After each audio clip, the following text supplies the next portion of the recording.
Grant Cameron, and I say good morning, good afternoon, good evening, wherever you are. I have a guest today, an experiencer, a first time on to talk about her experiences, Jenette Metler. Yeah. And she contacted me in reply to, I think it was Tress, the video I did with Tress from Scotland, where she talks about being shown the window.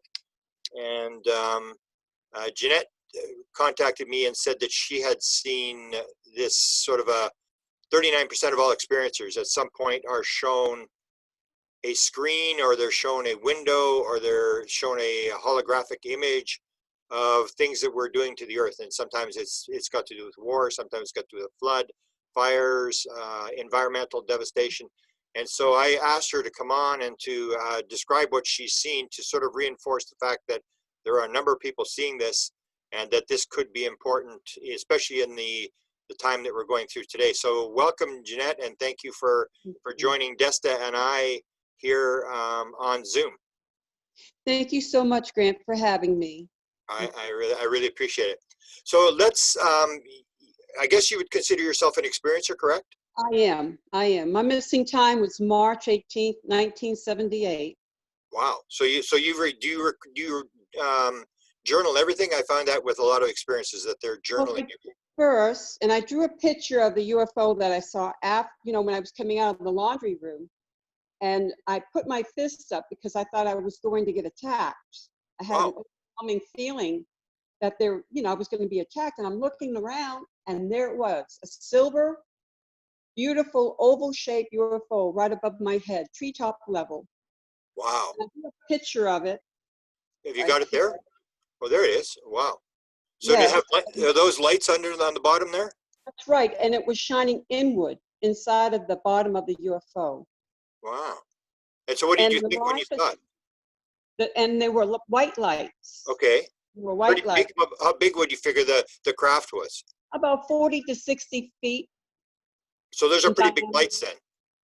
Yes, 3 bright lights. They look like stadium lights. Okay. And they were shining inward. And at first, when I saw it, it looked round. But the more I studied it, I stood there and I'm like, I've got to study this. And yes, and it was silver. At first, it looked round, but it was oval shaped. The lights were shining inward, and it was moving very slowly.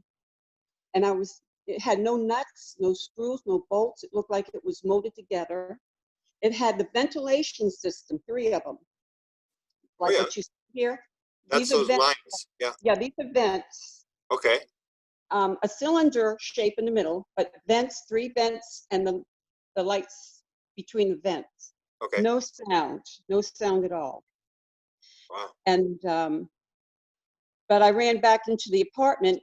Well, I'm going too fast, so I'll have to explain it from the beginning. I don't know how much time we have here. No, you tell your story. Go ahead. No, we've got time. Well, my father and my brother were living with me at the time at the apartments, and I have a 4-year-old son.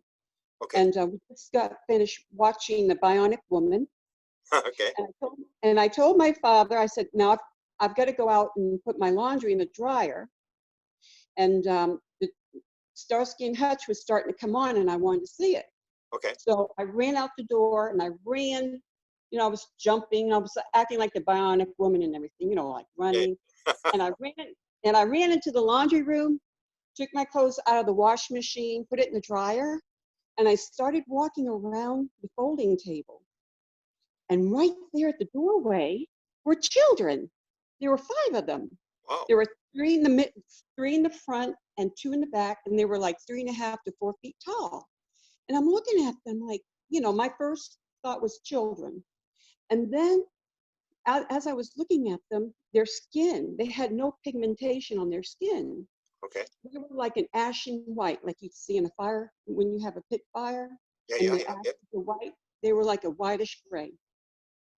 And their forearms were longer than their, the top part of their arms. Okay. And their fingers came down to their knees.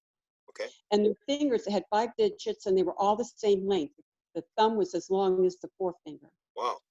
And my instinct with their eyes, they had fish eyes because I'm from New England. So, Okay. Okay. you know, I lived down the street from up here. Anyway, their eyes reminded me of fish eyes. Okay. They were elongated. They had no nose. All they had was, it reminded me of a skull. You know how you see the cartilage? Oh yeah. Yeah. Yeah. Yeah. Yeah. Yeah. Huge nostrils, you know, and a very thin lips, high cheekbones, thin jaw, and big, very bulbous forehead. Okay. And when they started coming in at me, the one looked like he was falling forward. And I thought maybe it's just because his head's top heavy, you know, because he was falling forward when he was coming in. And then he looked at me and his eye went over here by his temple because they have elongated eyes. Yeah. And I didn't know what to think, so I started backing away and I went around the folding table and I saw the three coming in at me, and there were two coming around the other side of the folding table by the dryers coming to my back. And then I'm standing there thinking, this is not a dream. This is for real. Yeah. And then I felt the little ones grabbing me, grabbing my navy blue T-shirt that I had just got, you know, Yeah. Yeah. and they were pulling on my navy blue, on my T-shirt. And then I was out. I blacked out. Okay. Next thing I know, I'm waking up and I'm near the ceiling, and I feel pressure on my cheekbone. And my head's turned like that, and I see two little ones right by my side. So they put me out again.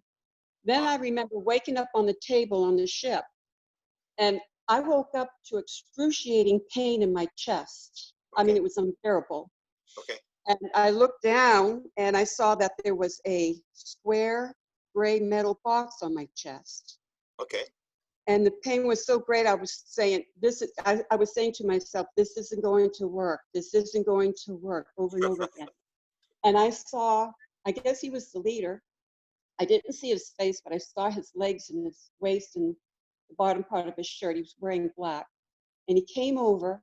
Next thing I know, he puts his hand over my eyes and my forehead, but I didn't go out right away. Then he pulled his hand up to my forehead and I was out. Okay. So. Was he the similar to the children, or bigger, or how did you know he was the leader? He was bigger. He was taller. He was about 5'4". Okay. And he was wearing black. Like a black suit type thing? Yes, a black one-piece outfit. Yes. Okay. Okay. And so I had memories came to. So anyway, I remember standing in the laundry room. I'm standing in the laundry room by the dryer, just standing there. I'm thinking, why am I standing here like this? So I'm like, oh, I've got to get back to the house. So, or the apartment. And I ran out the door and I'm like, I've got to get back. And all of a sudden I had this overwhelming feeling that I was getting ready to be attacked. Wow. And I had my fist up and I was looking around, getting ready to, you know, fight them off. And there was no one around me. And I looked up and there was this beautiful UFO. Okay. And like I told you, I described what it looked like. Yeah.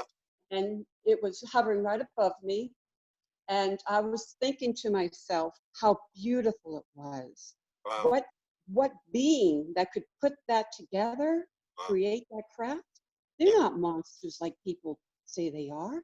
Yeah. They're not little green men. To me, I felt like they were advanced beings. That's what I felt. And then my friend was, for some reason, I looked over, and my friend lives on the second floor apartment, and she had her curtains open, and she was looking at me. And then I turned back around and I looked at the craft, and then it started. There was a royal blue, like illumination coming off the side of the UFO. Okay. And it's beautiful. It was like molting, royal blue, silver. It was beautiful. And then it started to ascend into the sky about 1,000 feet. It stopped, and then it shot straight up. It stopped, and then it shot up to the left like a shooting star. It looked like a shooting star. Wow. And I ran into the house, and my brother grabbed me. He says, "Where were you? Where were you?" My father said, "We were going to call the police." I'm like, "What?" And I told my brother, you know, he lifted weights. And I said, let me go. But he wouldn't let me go. And I said, "I just saw a UFO." And so he finally let me go. And my son ran out the door because he wanted to see it. And he Okay. came back and he said, I saw it too. And I'm like, Shannon, you shouldn't say that. He says, I know you're just making that up. He says, Mom, you shouldn't call anybody a liar. Wow. He's so smart. Anyway, so I'm starting to go back to my bedroom, but I turn and look at the TV, and Starsky and Hutch is ending. The Wow. show is ending. And I'm standing there confused. I'm like, an hour just went by. You don't lose track of time when you're awake. You Yeah. can account for every minute where you're at when you're awake. Yeah. But I couldn't. I couldn't account for that hour. And I was so baffled. I'm thinking, you just don't lose time. You don't lose time when you're awake. So then the dreams started following during that week. Can And I ask one question? When did you remember to being on the ship? Was that years later or right at that moment or no?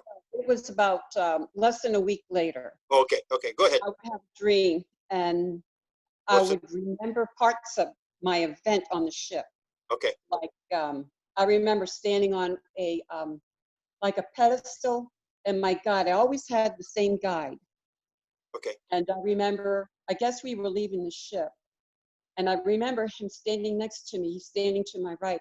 He said, one day, with a touch of a finger, you will be able to communicate with people all over the world. Wow. Now, this was in 1978. There was no internet. There was no Facebook. Wow. But you're talking about a guide, so this is not a being. This is like a spirit guide? No, he's a being, but he's smaller than the leader. He's Okay, like, and why do you call him a guide? because he was always with me whenever, like he showed me what they ate. It was a dim lit room on the ship. Okay. And there was a two-tier, it looked like glass plates, one on the bottom, one on the top, and it was supported by metal footing. Okay. And he poured red liquid on this glass, Okay. and he poured it twice, and it was the size of a half a dollar or a quarter, and it gelled up. And he asked me if I liked one, and I said yes. So he put one in his mouth, and gave me the other one, and then I asked for another one, and he gave me one, and I put it in my mouth, and it melted. And I asked for another one. He said no. And he said no.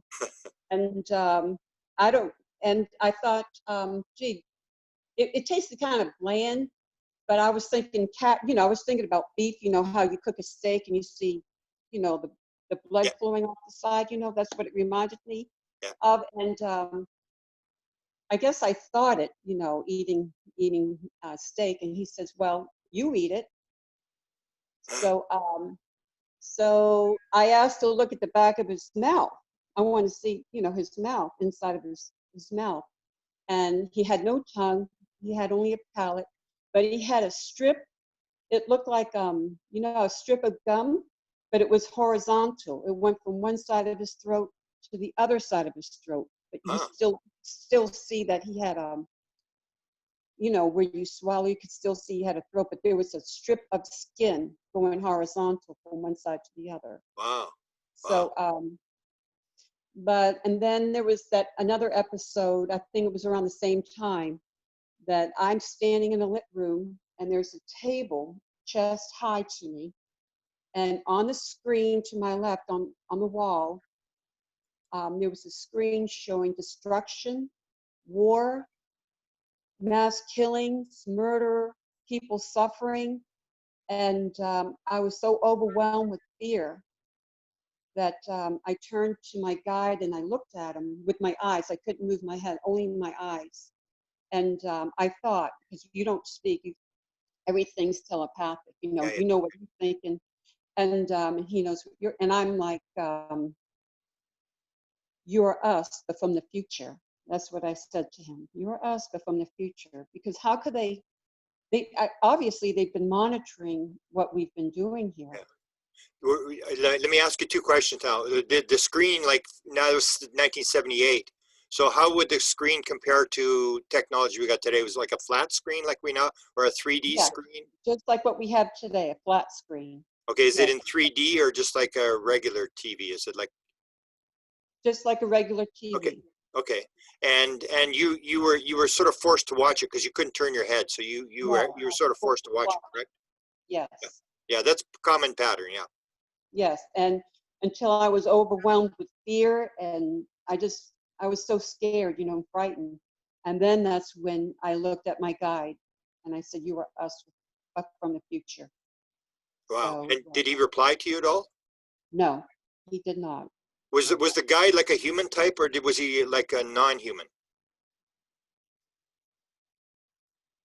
To me, they look human because he's a being, but he kind of reminded me of a human because he he could he was very kind. He was Okay. very kind to me. Yeah. And I wouldn't say he was human. I would say, well, he didn't look. He looked like a. That's a good question. I never thought about that. I would say a small human, but he wasn't. He looked like a being. My Yeah. guy, he didn't look like the ones that came in to get me in Okay. the long term. He Have didn't you have look you like s- that. have He you looked have you more dealt human. with him your whole life? Yes. Uh-huh. He Has was he ever got? Did he ever get any older? no, he never got older. Okay, No, no. but you did though. Yes, One unfortunately. of the Unfortunately. common things that people describe, the being never gets any older. That's why I asked you.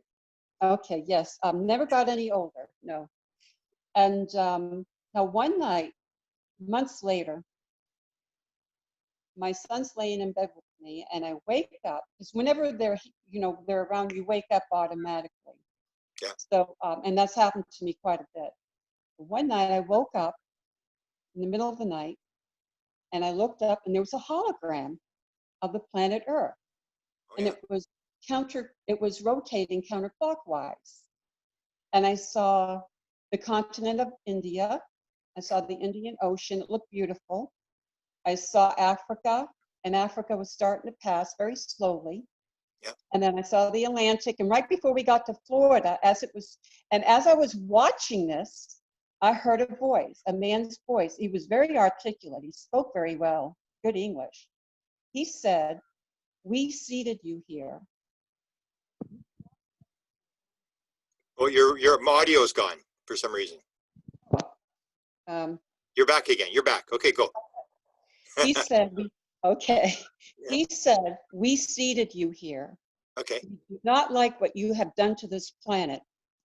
We do not acknowledge government or religion. Okay. Only astrophysics do we acknowledge."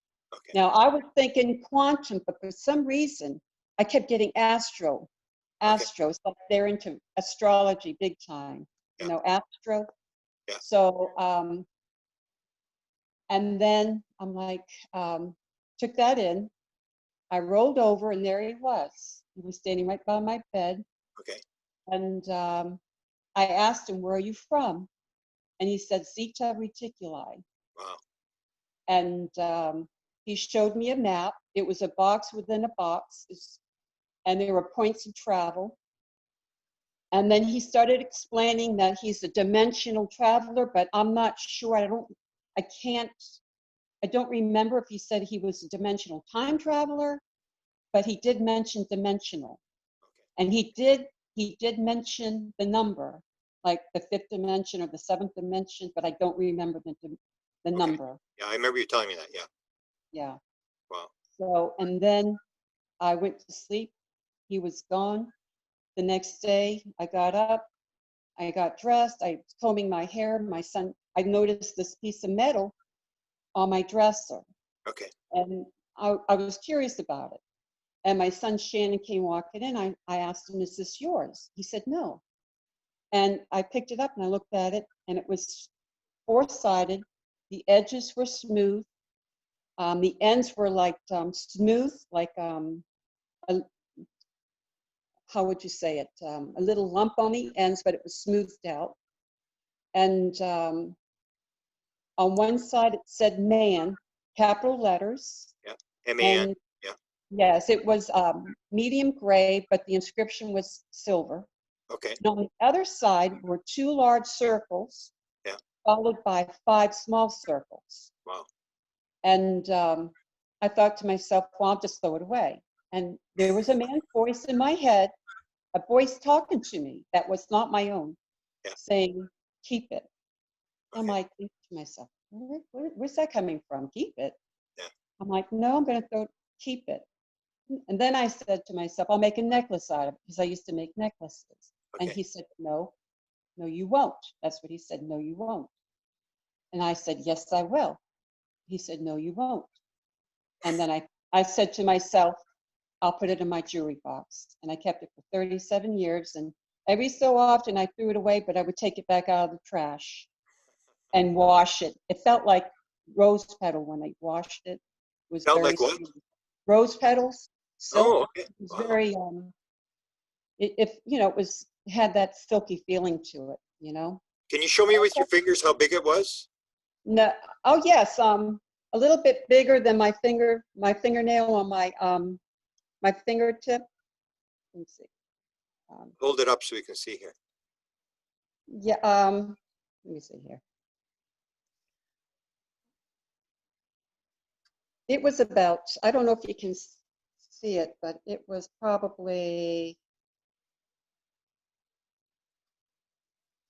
I don't think I'm getting there.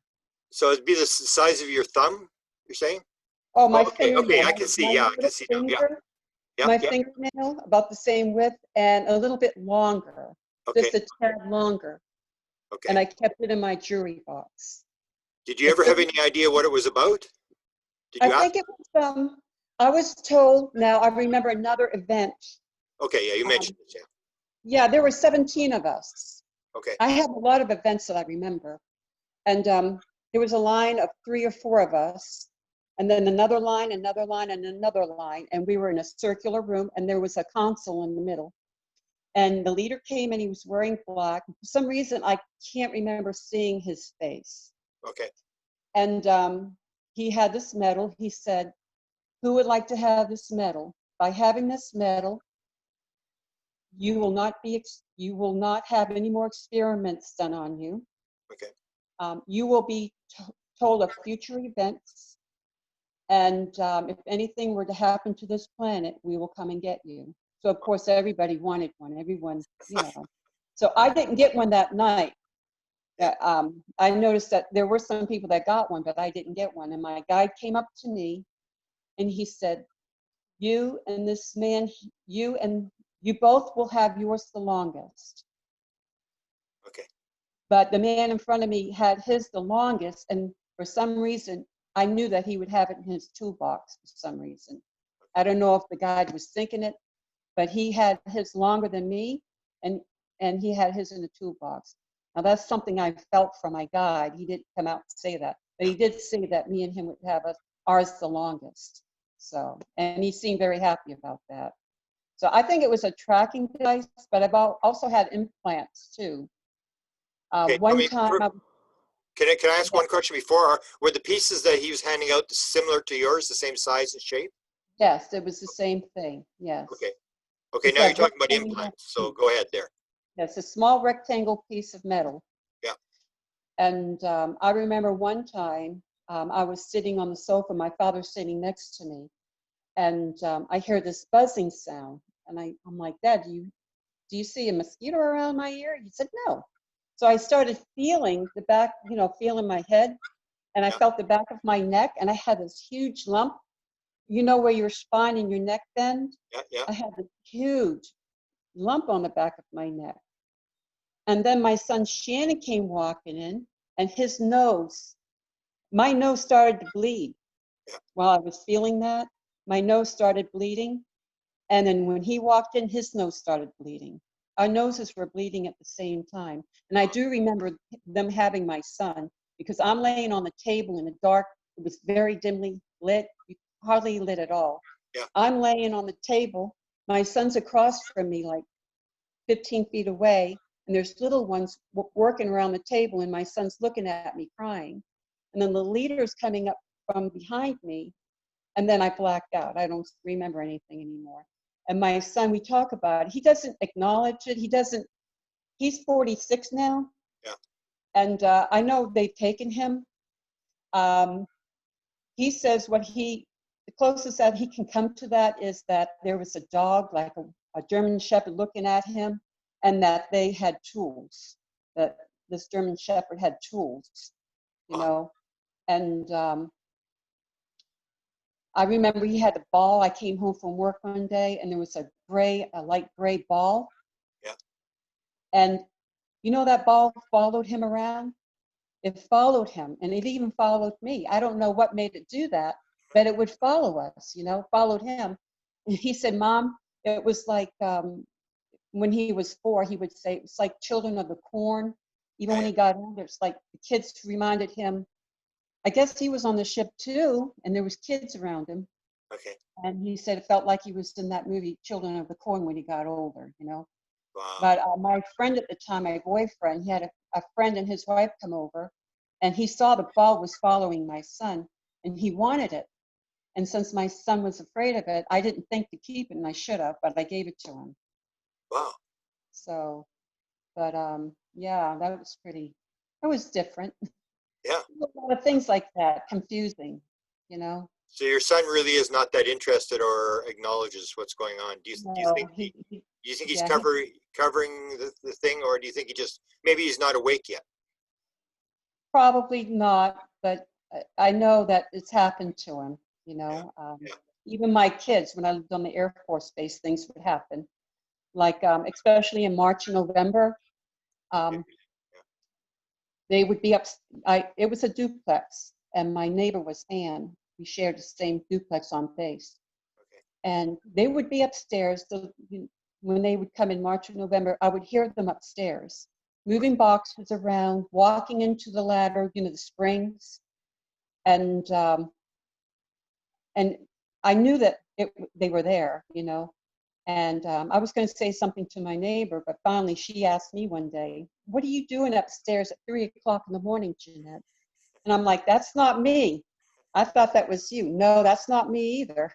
Yeah, So one time I woke up and I heard my son's Red Ryder rocking horse in his bedroom going, you know, and I'm thinking, my son can't even climb out of the crib yet. What's he doing on the Red Ryder? Because this is a big riding horse, you know. Yeah. I get up and I look, because I had a baby gate up, and I'm looking at this Red Ryder going by itself, like there's somebody on it making it go up and down. And there's my son in bed sleeping. And I had things like that happen all the time, you know. Like my bedroom door started opening up, and I thought it was one of the kids. So I grabbed it and I pulled it open, and there was nobody back there. So. Wow. But, and you're on the base. Was it you that was working there, or your husband, or what was the Air Force Base all about? It was my husband. It was my husband. Yes, he worked in OMS, but he cross-trained into a flight engineer. Okay. And you know, the leader knew I was going to marry someone in the Air Force because I had another event. I'm standing I'm on the ship. Yeah. There was a little one with a white lab coat. There's a partition, and I forget what he did, but he was in front of me. The leader's to my left, and the little one went behind the partition, and there was this person next to me fighting this other little one, with the white coat on, giving this person a hard time. You know, this person was freaking out or whatever. Yeah. And the leader, the little one came back that went behind a petition, and the leader said to me, "You've been with us before." And I said, "Yes." And then the leader said, "We'll keep this one." And the little one said, "This one?" And the leader said, "This one." So as I'm standing there, the leader said, "One day you will marry someone that's in the Air Force." And you know, he was right. Wow. And I asked him, I said, "When?" And then he shut me right off. He shut me right off because I was excited, you know, and I'm like, "When?" and he shut me off. I blacked out. So they can control. They can shut you on. They can turn you on, and they can shut you off. Anytime you want, yeah. Yeah. Wow. And one time I woke up in the middle of the night, and there's a gray alien, a zeta reticulum.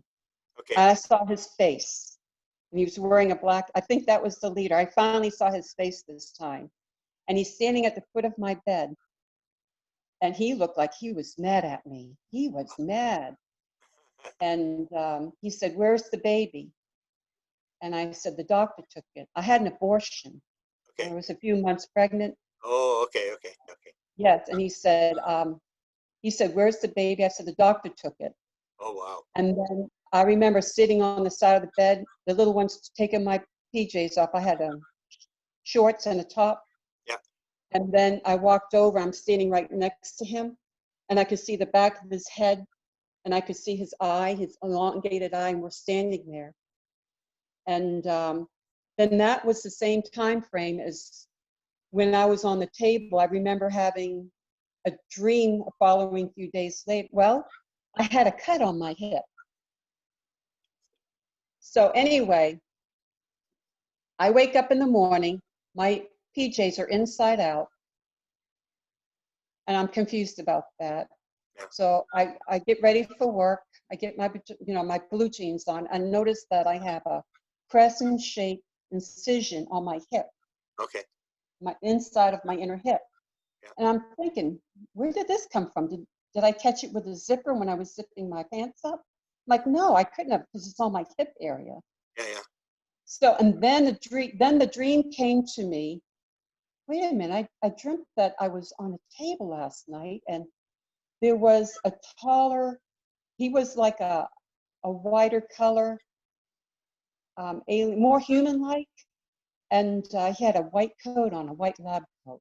Yeah. And he was doing something in that area to me, because I remember waking up and I saw the leader at the foot of the bed where I was, the table. He was standing at the foot, and there was this another being with a white lab coat on doing something by my side, And then I blacked out. I went out again. So, but that came to me like, wow, you think maybe that's how I got this? Did something happen last night? So I was confused about that. And then another event that I had was I'm on the ship, dimly lit hall, Yeah. and right in front of us is a doorway, and they had babies in there. In what? But Where were the babies, or how were they in tubes or tables, or where were they? I don't remember. They weren't on tables. I remember them up against the wall, but I don't remember if they were in tubes or Okay. how they were. I remember that was the baby room. Okay.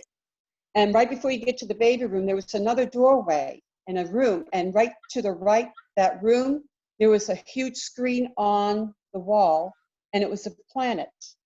Oh. And it was a planet, but I can't tell you the name of the planet. I don't remember the name of the planet. And I just know that there was a planet on the screen.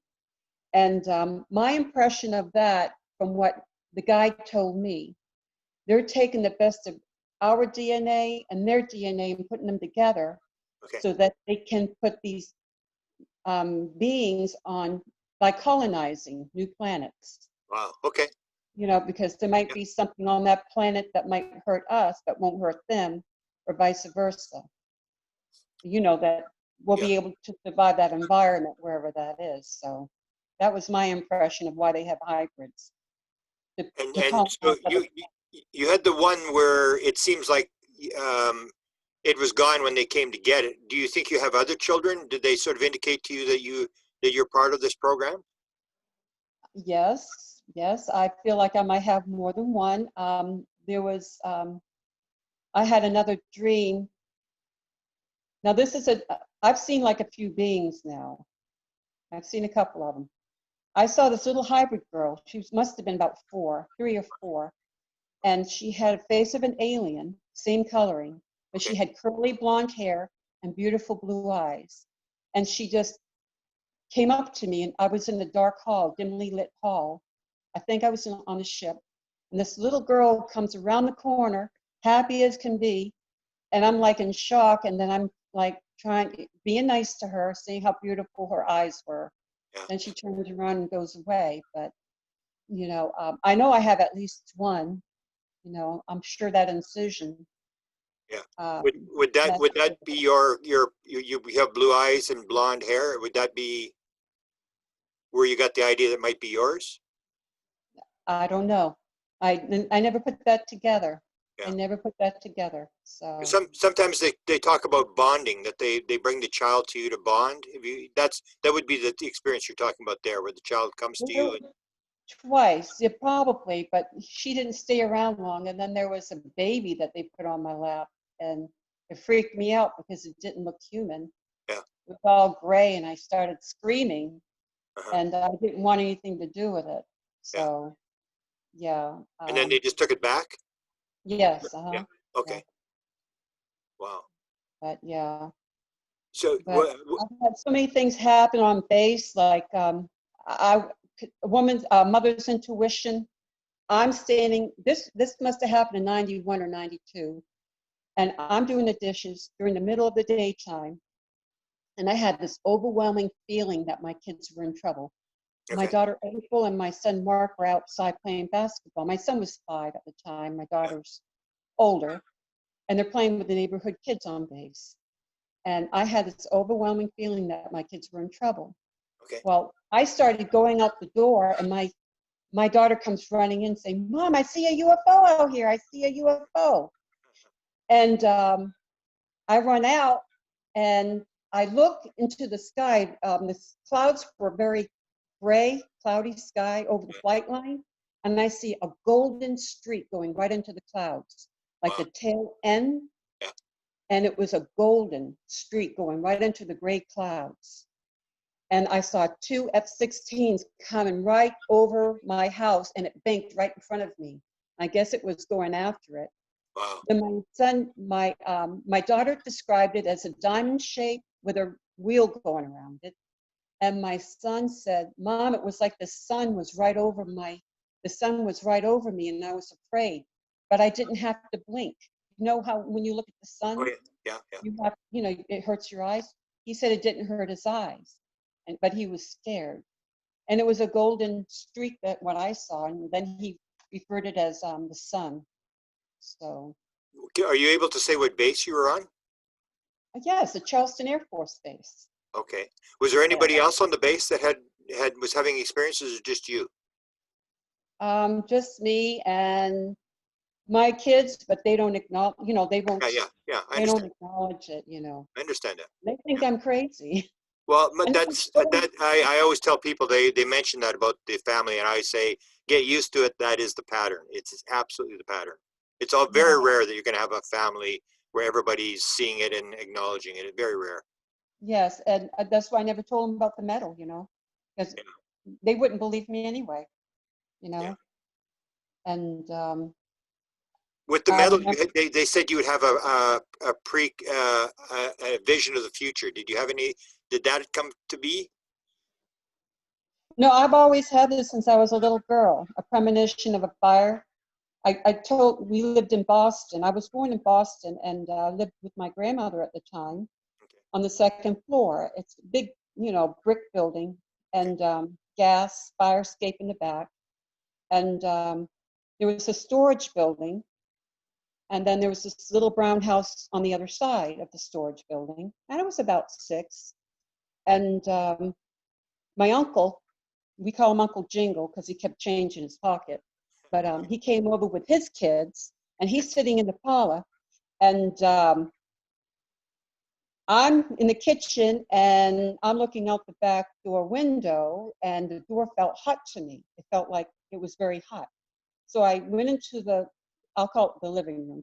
I live in the South now, so I'm anyway, I told my Uncle Jingle, I said, the door's hot, Uncle Jingle, come and, feel it, So he got up, felt the door. He said it wasn't hot.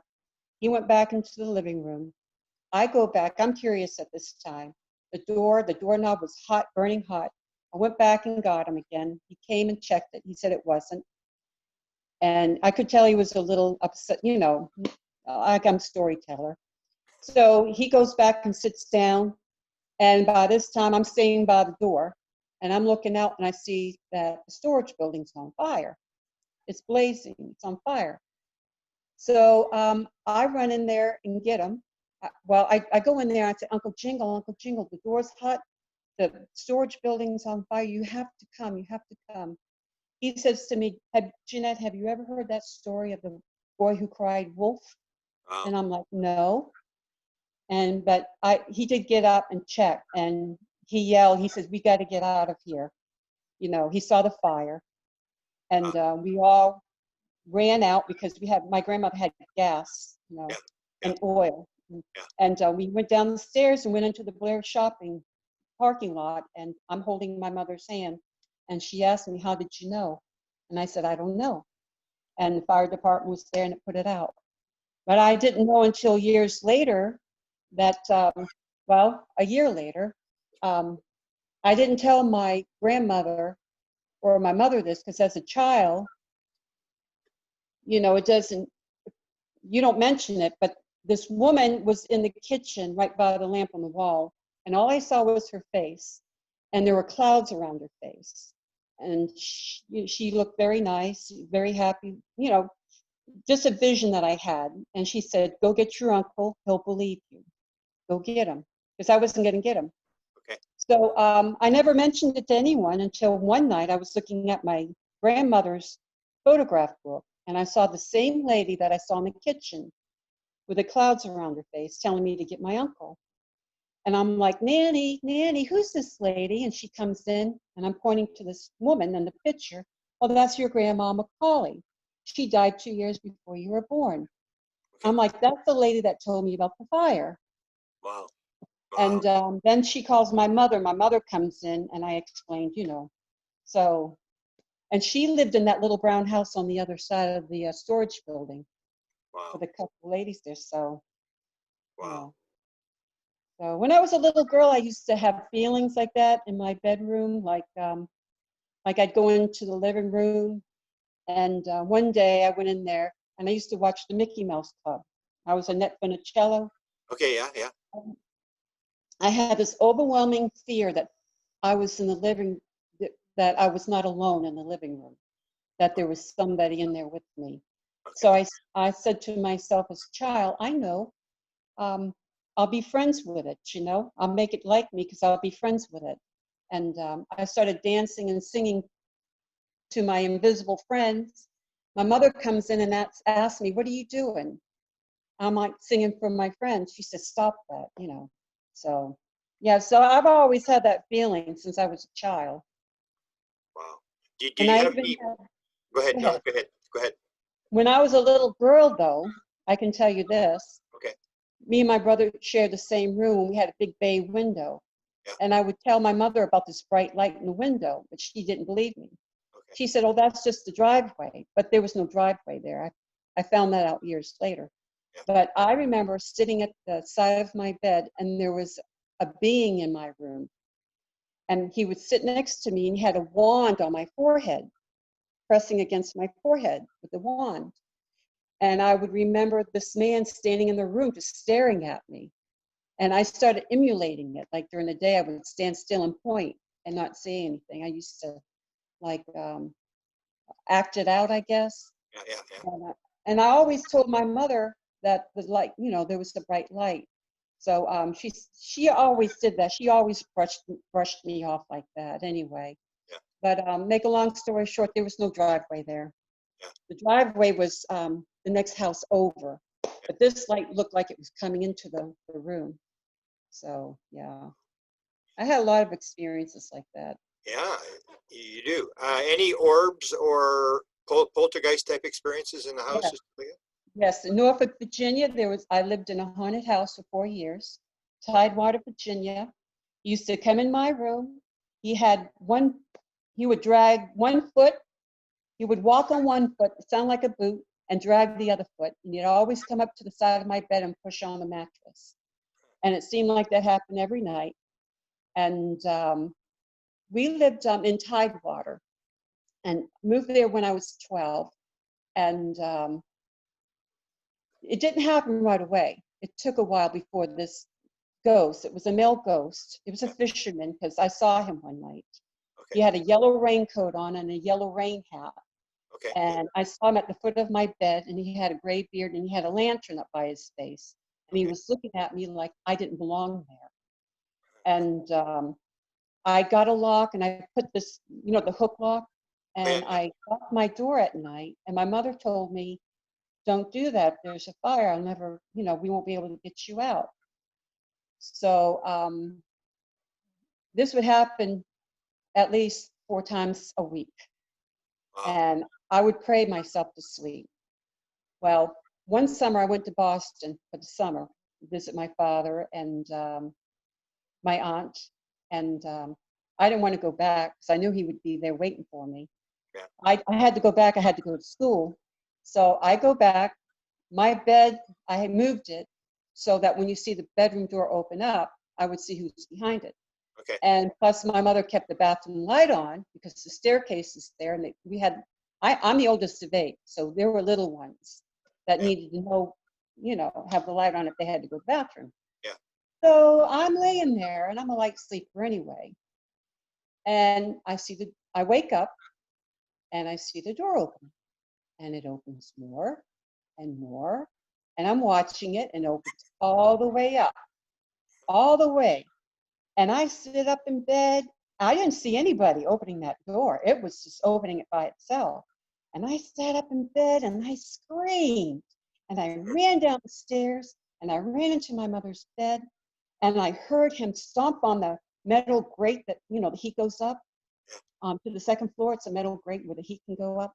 Yeah. And I heard him stomp on it. And I heard him stomping down the stairs, coming down the staircase. And we had a German Shepherd, a white Shepherd, Ginger. And I watched her jump up at midair at least 3 times, snapping at whatever it was. And she ran behind the couch because that's where she used to go, behind the couch. Wow. And then I heard it coming towards me, and I hid under the sheet, and I heard him coming around and pushing up against the mattress again. So yeah, I couldn't wait to move out of that place. I had nightmares even after we moved out. But at this time, I was 14, so I got into Nancy Drew. I started getting into reading. Yeah. Yeah. And Lassie, Hardy Boys, Nancy Drew, Yeah. haunted books, and Mrs. Strickland, Mr. and Mrs. Strickland lived across the street. They were probably in their 60s, Okay. early 70s. And they were out there every day, rain, shine, the heat. The snow, every day they were outside on their porch. It didn't matter what the weather was like. Well, Mr. Strickland passed away eventually, but at this time I was 14 reading mystery books. So I decided to do some investigating. So I went across the street and I introduced myself. I said, Mrs. Strickland, can you tell me anything about that house that I lived in? And she said, yes. A man hung himself in that house. And he had a daughter that was 12 years old that had blonde hair, just like you. And she lived up in the attic, or her room was up in the attic. And my mother would tell us, never go up in the attic, so we never did. But now I know why he came into my room, because I probably reminded him of his daughter. I was blonde, I was 12 when I moved in. Yeah. And he hung himself right in that, the couch was right there in the doorway and I was the last one to shut the TV off on Friday nights and go upstairs to my room in the dark, Yeah. It was so freaky to sit there, in the Wow. dark. And anyway, she answered the question, and we finally moved, and I went back to visit a friend. And Old Dominion College is in that area. Old Dominion College is university now. It's a co-ed place. College boys lived next door to us. So when we moved out, college girls moved into our house. Okay. And I went back to visit my friend Helen. And she says, Jenette, you're not going to believe the girls, they moved in. They all came running out of that house one night in their PJs, saying something about a ghost. She says, the house is all boarded up now. So I went over there and saw it, and the door was boarded up. The windows were all boarded up. So, yeah. So, Interesting. yeah. Anything ever appear, disappear, something like that? Have you had that experience? Newport, Rhode Island, something crawled into bed with me. Oh, Um, yeah, I was about 18. I lived attic apartment, and I had the window open to the roof, and I was taking a bath, and I was trying my new herbal essence shampoo, and I was just relaxing. And I had the toilet seat down, and the toilet seat moved. I sat up, and I'm like, "Gee, that sounds like somebody sitting there." yeah. So I ignored it, and I laid back down, and I heard it again, and I'm like, "This is weird." So I got up, toweled off, put my PJs on, my pajamas, my gown, and I kept the light on in the bathroom, and I had a little blue light in my bedroom. And of course, there's a window that's in my room, the street light shining through because I have the attic apartment.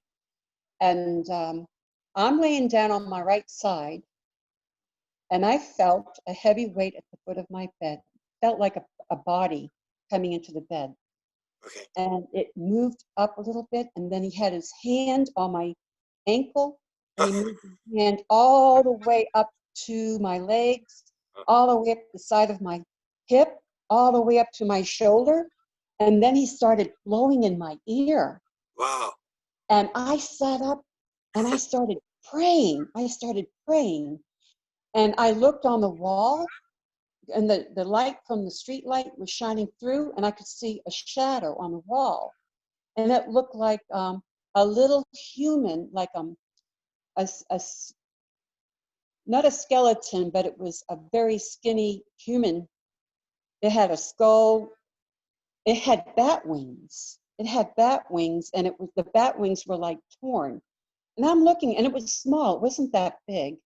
And I'm looking at it, and it had red eyes. And I'm like looking at it. I'm like looked at the windowsill to see if maybe there might have been a bird, a crow, or something Yeah, yeah, sitting on the windowsill that could have been reflecting that. And I turned to look, and there was nothing on the windowsill. And when I looked at the wall again, by my bed, because my bed was pushed up against the wall, it was gone. So I never did figure out what that was. But wow. whatever it was, it had human feet, it had human hands, a human head, but it was tiny, very skinny, but it had wings. It had wings like a bat. So, How and much fear was involved over the years? Did you ever get sort of used to these people yeah. appearing? Oh, yeah, yeah. I saw Mr. Davis in my backyard. I was out raking where I live now, Yeah, and I thought it was my son because my son's tall. yeah. But this person, because I was trying to make sense of it, and I saw a man walking from, because I have an acre and a quarter of land here in Okay, Somerville. So okay. I'm raking in the backyard, and I see this man walking from the woods to the back of to the back door of my house, and it was around 6:30 at night. The sun was starting to set, Yeah. and I can see him. He's wearing a rolled up shirt and light brown pants, but he had gray hair. And I look at him, I'm like, Mark? And then as I said that, I could see through him. The sun was shining through him. Wow. And then as he was walking, he disappeared. Uh-huh. And I've seen that. I saw a shadow one night, I would say 2013. I'm a big Star Trek fan anyway. Okay, okay. And I ran out back, and my husband came out with me, and it was about 9:30 at night, and stars were out, and I say the Star Trek theme, space, the final frontier. I always say that. And I'm looking at the stars, and I start saying, I love you, I love you. And then all of a sudden, right above one of the trees, I see like an engine starting up, like red, orange flare, like in an L shape, like it could have been a triangle, but it was circular, like an engine starting up. And it went down this way, and then curved back, and then it disappeared. And I thought, okay, well, I looked at Mark, my husband, and he didn't see it, so I didn't say anything. So I come in the house, looking out the back window. I had my dog, Sophie. My husband's in bed. I went to bed around 11. And I've never seen this the whole time I've lived here. I've lived here for 28 years. And as I'm walking down the hallway, I have this lamp. I saw a shadow, and it was tall. It was a big shadow, and it was following me. At first, it was floating. Um, it was floating like this, and then it stood up. And my dog's in front of me, and I'm walking, and I look at the shadow flying next to me, hovering, and I stop to look at it, and it stands up, and he had no neck. He had big, broad shoulders, no neck, and his head was like, he had to be bald, but it was a shadow, no hair. And I'm looking at it, trying to make sense of it. And I'm like, Dad? Because my father, he was bald, and he was a short, husky guy. But I was like a foot and a half away from it. I'm like, Dad? And after I said that, I stood there for a few seconds, and it flew off the wall and went down into the floor. Wow. This was the same night I saw the flare, whatever it was in the sky in the back. Yeah. And the next day I did investigating. There's no way you could see a shadow on that side of the wall because the light was on that same side, so you can't. That's right. Yeah, you can't. So I don't know what that was. But I also saw, in 1999, I was in bed, and there were 5 of them, 5 beings in my bedroom. Okay. One at the side of my bed, one behind him, one at the foot of my bed, another one by him, and one by the bathroom. And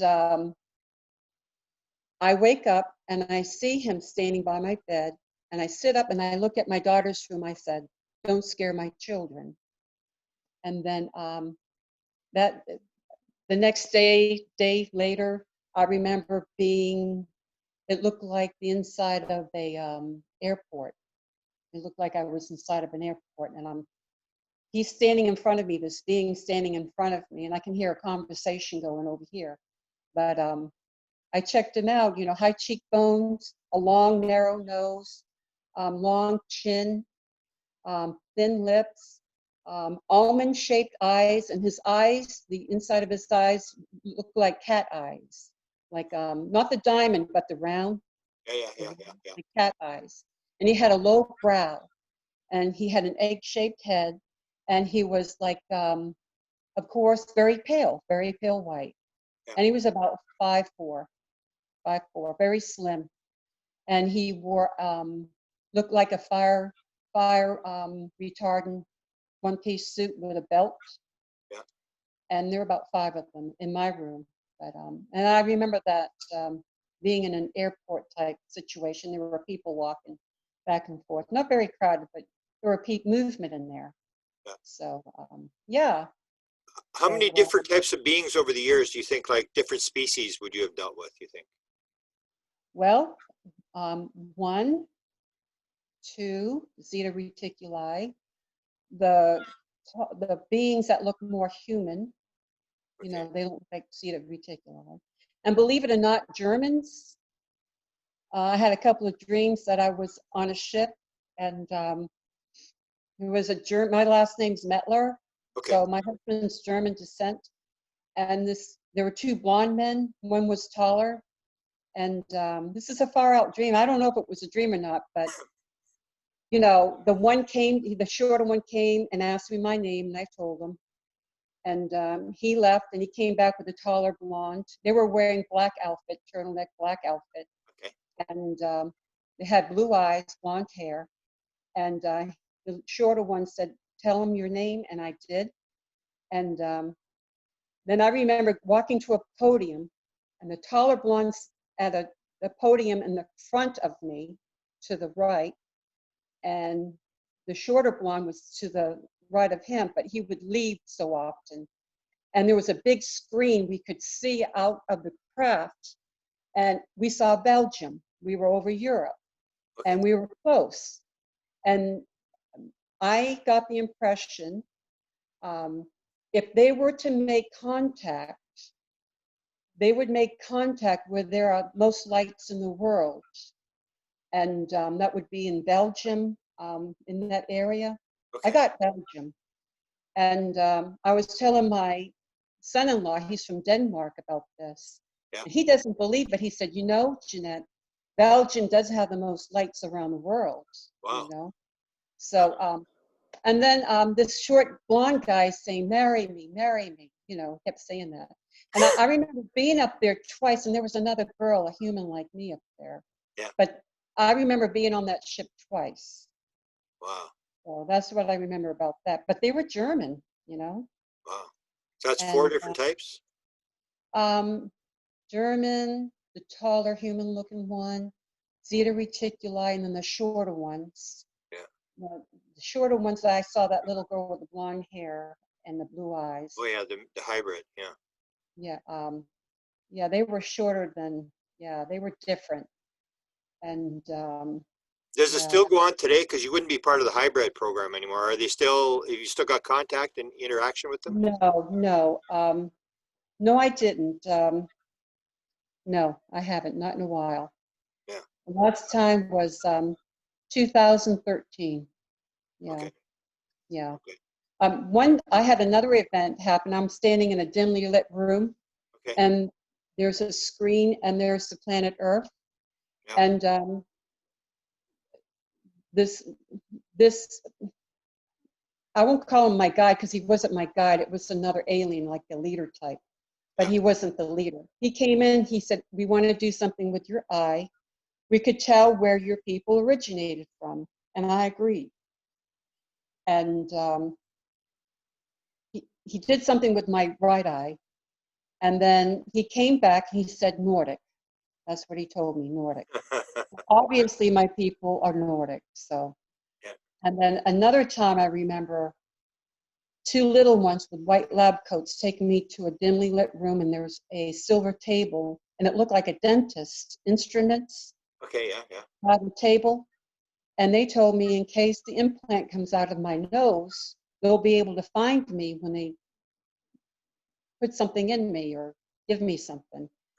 And I didn't know what it was at the time, but I know what it is now, what they gave me. And I remember it was really bad pain and wanting to accept the pain, but I couldn't. It was very excruciating. Well, about 15 years ago, I had dental work done, and the dentist made a comment, "Oh, I see two silver posts in here.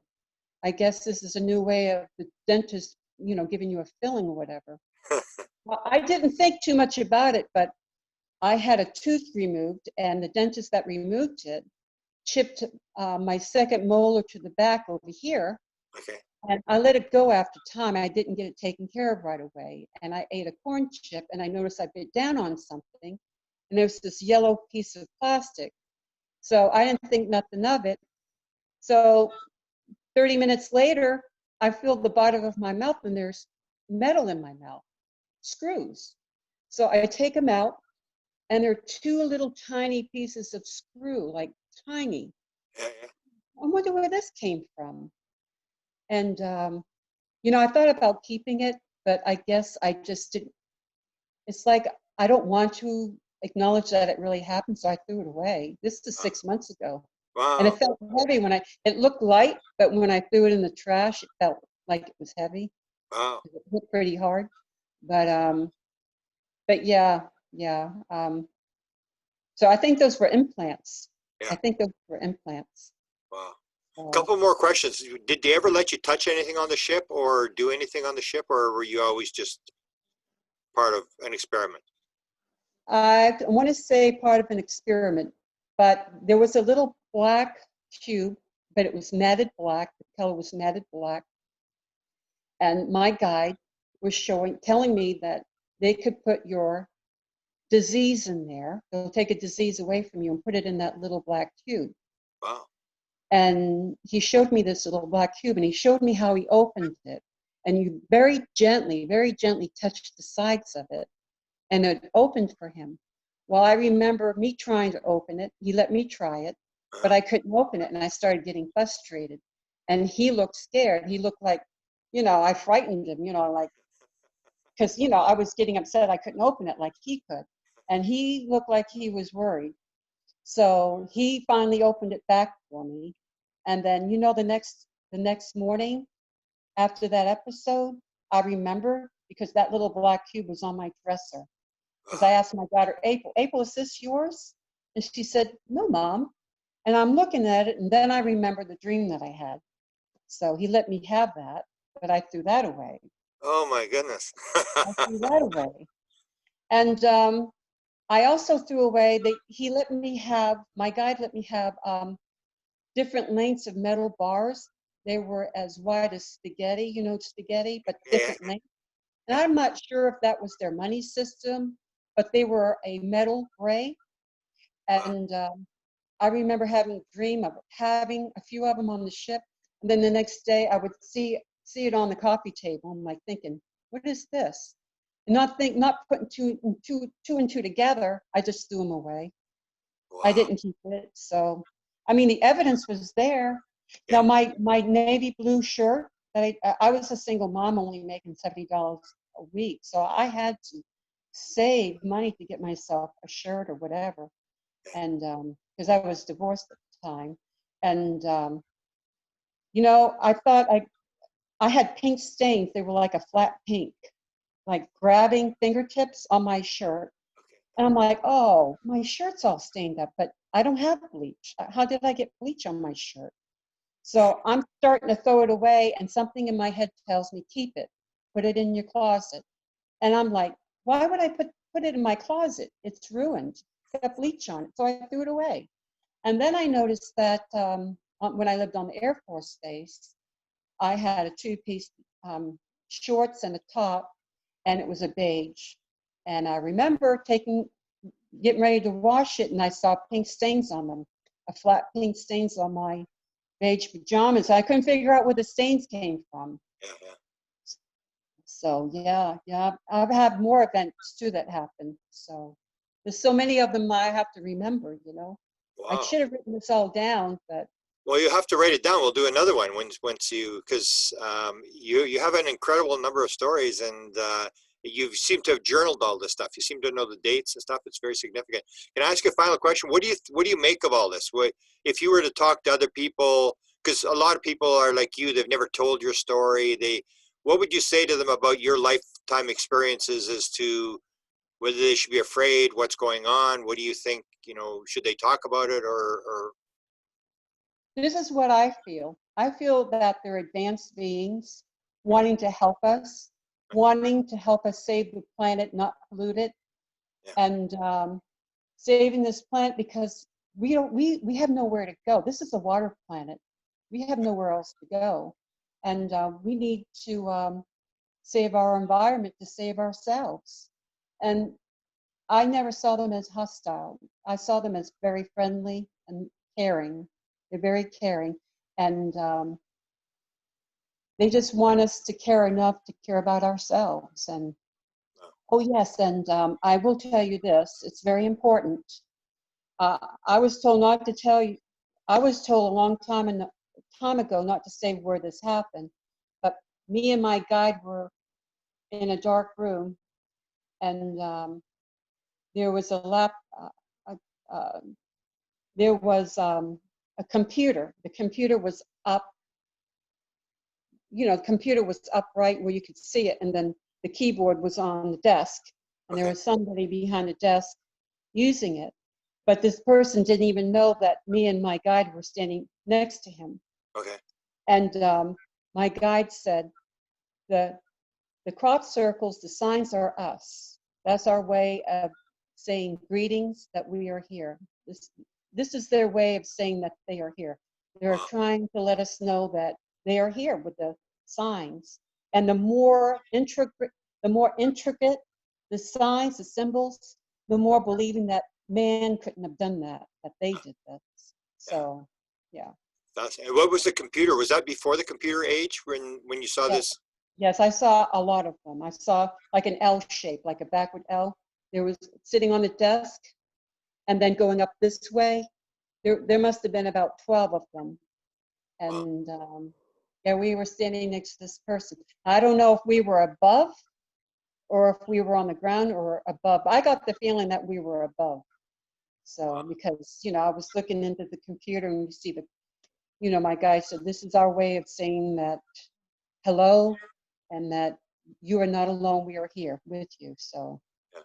But Did your guide yeah. ever give you a direct message about the planet or what we were doing? And can I ask you, are you a vegetarian, animal rights? Do you have any of those kind of characteristics some experiencers I, have? I will eat a hamburger and bacon from time to time. I have had steak, but I haven't had it in a while. I don't miss it.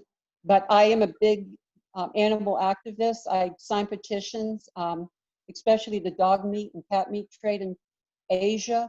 Yeah. I'm totally against it because even though they can't speak our language, if they could, they would tell us. I mean, they have feelings too. Animals, Yeah. you know, any creature with a heart and blood, they have feelings just like us. Yeah. So they shouldn't be treated the way that they are treated. So Yeah. You haven't seen the Tress video. That's the one you replied to on the Facebook, but she basically says you shouldn't eat your friends. So yes, that's true. she That's has the true. she has the same view. You haven't seen her video yet. We have an experiencer weekend thing that we have. Maybe this weekend, I think Desta can maybe clarify. Every second weekend. So we'd like to invite you to come to that. And there's usually 50, 51, 52, 53 people, and everybody sort of shares their story. You may have seen on the internet. We put them on there. And the people who don't want to get involved will turn the cameras and their audio off, and they'll just sit there and listen until someone tells their story. But I think you've got a fascinating story. And if when you remember some more stuff, just you got my email, give it to me, and we should do another and another interview as well. And we'll send you an invite to these Facebook meetings because I think a lot of people can learn from what you have because you've got a lot of recollection. Which you've never done hypnosis, correct? And tried to Never remember. did courses, never been to a conference. Yeah. But I feel like there are a lot of us out there. Yeah. I'm just one of many that have this opportunity to come forward and talk with you, and I really appreciate that. Well, I appreciate your coming. Do you think that they want you to talk about it? Do you think that Yes. if they're doing the crop circles, they want you to give the message that they're here? Yeah. Yes, they do. I feel like the more that we talk about it, and the more that we put it out there, Yeah. acknowledge it, the more that the world will come to terms with accepting the fact that we're not alone, Yeah. and that they will come here and they'll feel more comfortable coming. Yeah. And then we'll get the message that they're trying to give us that nobody seems to want to believe. They're not little green men. They're not trying to kill us or Yeah. hurt us in any way. They're trying to help us. They're here. Beautiful. They're friendly. At least that was my feel for it. So It's a beautiful final message. Thank you, Jenette, for sharing with me, and keep in touch with me on email, and I will let you know when we have meetings and stuff. And once Okay. again, thank you very much for sharing. Your story is pretty similar to other people. You've sort of hit all the different marks in terms of what Yeah. other people describe, and I think it's really good that you and others are coming because eventually there's going to be so many people talking about it that everybody's going to go, oh yeah, we know that's going on, and start to accept it. That's wonderful to hear because I haven't heard anybody else's stories. Oh And no, it's a lot of the stuff you describe with the children coming up to you, the child in your lap, that's common. The screen is common. 39% of people see the screen. So I'm glad you did tell me about the screen because that's one of the key things that people are being shown this screen and they're forced to watch it. And they Yes. must be being forced to watch it for a reason. They want this message across. They want us to stop doing what we're doing to each other, Yeah, beautiful. So, but yes. Once Thank you again, for the opportunity, Grant. thank you very much. Thank you. Beautiful. We'll be in touch. Thanks. Thank you. Bye-bye.